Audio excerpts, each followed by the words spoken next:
नमस्कार मित्रांनो, आज मी पुन्हा एकदा तुमच्यासमोर एक भयकथा घेऊन आलेलो आहे. कथेचं नाव आहे दरवाजा आतून बंद होता. त्या घराबद्दल गावात कोणी मोठ्याने बोलत नसे.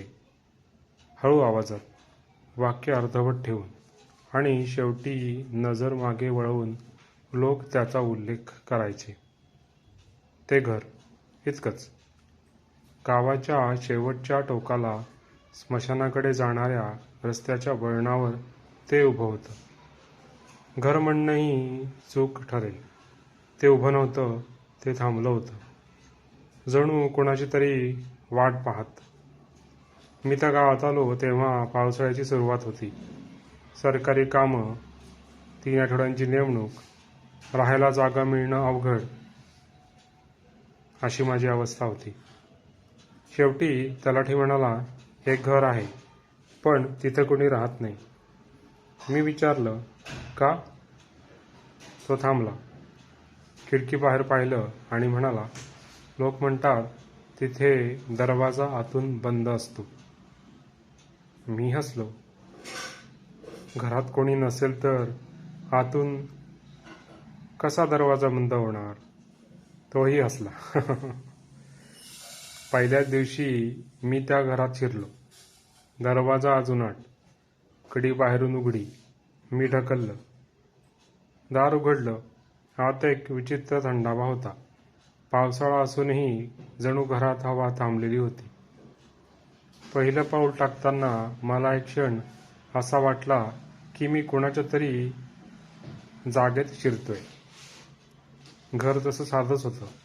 2 खोल्या, मधोमध ओटा, मागे अंगण. पण एक गोष्ट खटकत होती. घरात कुठेही आरसा नव्हता. भिंतीवर जुन्या खुणा होत्या, जणू कधीतरी काहीतरी काढून टाकलं गेलंय. रात्री झोपताना मला सतत एकच विचार येत होता, हे घर रिकामं नाही, फक्त गप्प आहे. पहिली रात्र शांत गेली. दुसऱ्या रात्री मध्यरात्री मला आवाज ऐकू आला.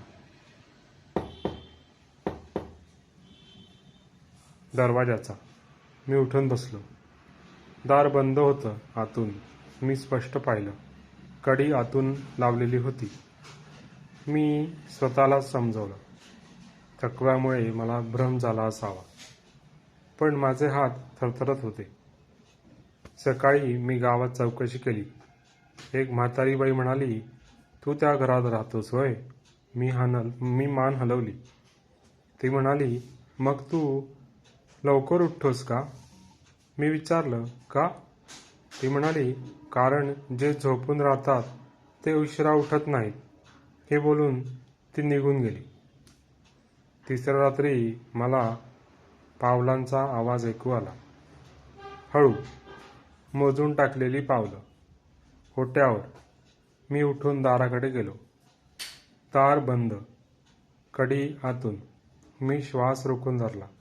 पावलं थांबली आणि मग खोलीच्या आतून आवाज आला, माझ्या मागे. मी वळलो नाही, कारण वळण्याआधीच मला जाणवलं खोलीत हवा बदलली आहे. जणू कोणीतरी श्वास घेतोय माझ्या मागे, खूप जवळ. मी हळूच म्हणालो, कोण आहे? उत्तर आलं नाही, पण मला स्पष्ट जाणवलं कोणीतरी माझं ऐकत होतं. पुढच्या दिवशी मी घर तपासलं. मागच्या खोलीत भिंतीवर एक लहानसा दरवाजा होता. मी आधी पाहिलाच नव्हता. तो उघडला. आत फक्त अंधार, पण अंधारातही कोणीतरी उभं आहे असं जाणवत होतं. मी दरवाजा बंद केला आतून. त्या रात्री मला स्वप्न पडलं. मी झोपलो आहे, दार बंद आहे आणि कोणीतरी बाहेरून नाही तर आतून दार उघडायचा प्रयत्न करते. मी उठलो. खूप घामाघूम झालो होतो. दाराकडे पाहिलं. कडी आतून लावलेली होती, पण मी ती लावलेली नव्हती. आता मला कळू लागलं होतं, ते घर लोकांना घाबरवत नाही. हे घर हळूहळू त्यांना स्वीकारतं आणि मग त्यांच्यासाठी दार आतून बंद करतं. 15व्या दिवशी गावात एक बातमी पसरली. ते घर पुन्हा श्वास घेते. मी ऐकलं, कोणी माझ्याकडे पाहिलं नाही, कारण आता ते घर माझ्या श्वासावर जगत होतं. त्या रात्री मी घरातून बाहेर पडायचं ठरवलं. दार उघडलं, पाऊस पडत होता.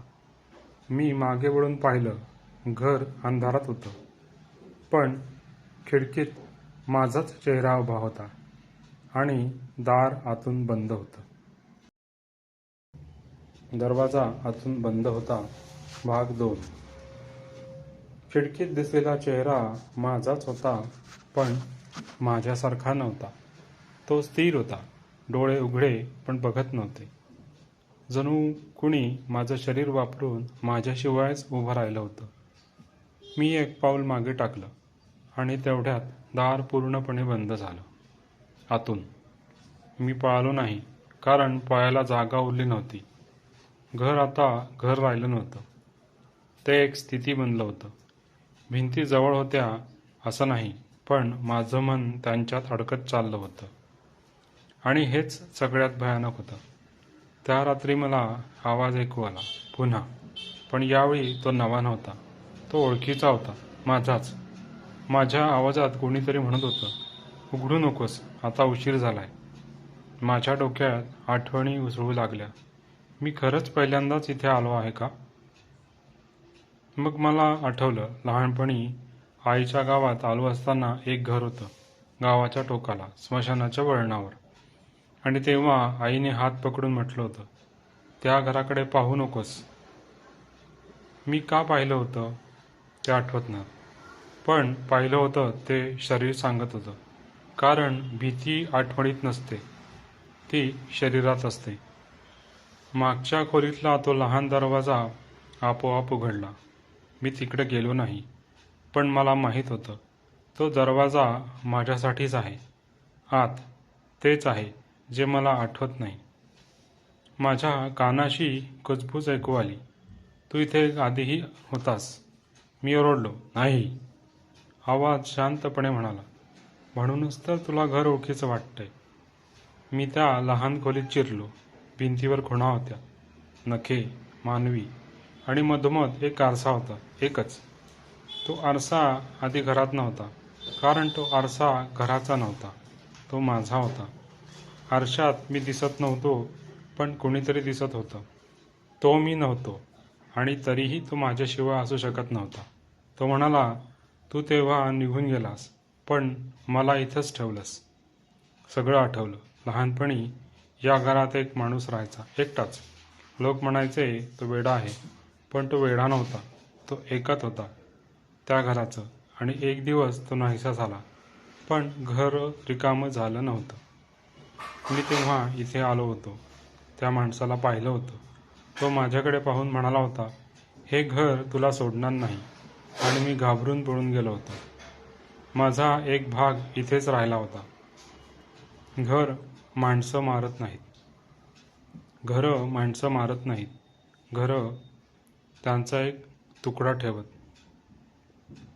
जो घाबरतो, जो पळतो, जो अपूर्ण राहतो, तो तुकडा. म्हणून दरवाजा नेहमी आतून बंद असतो, कारण घरातून कुणी बाहेर जायचं नसतं, फक्त पूर्ण व्हायचं असतं. आरशातला मी पुढे आलो, माझ्यात मिसळत. मला वेदना झाल्या नाहीत, मला हलकं वाटलं, जणू काही मी स्वतःला परत मिळवत होतो. सकाळ झाली. गावकरी म्हणतात, त्या घरात आता कोणी राहत नाही, पण रात्री कधी कधी खिडकीत एक माणूस उभा असतो. तो बघत नाही, तो फक्त थांबलेला असतो. आणि जर तुम्ही कधी त्या घराजवळ गेलात आणि दार उघडं दिसलं, तर आत जाऊ नका, कारण जर दार उघडं असेल तर कोणीतरी अजून बाहेर आलेलं नसतं, आणि दार बंद असेल तर तो आतूनच. पण घर अजूनही तिथेच आहे. धन्यवाद.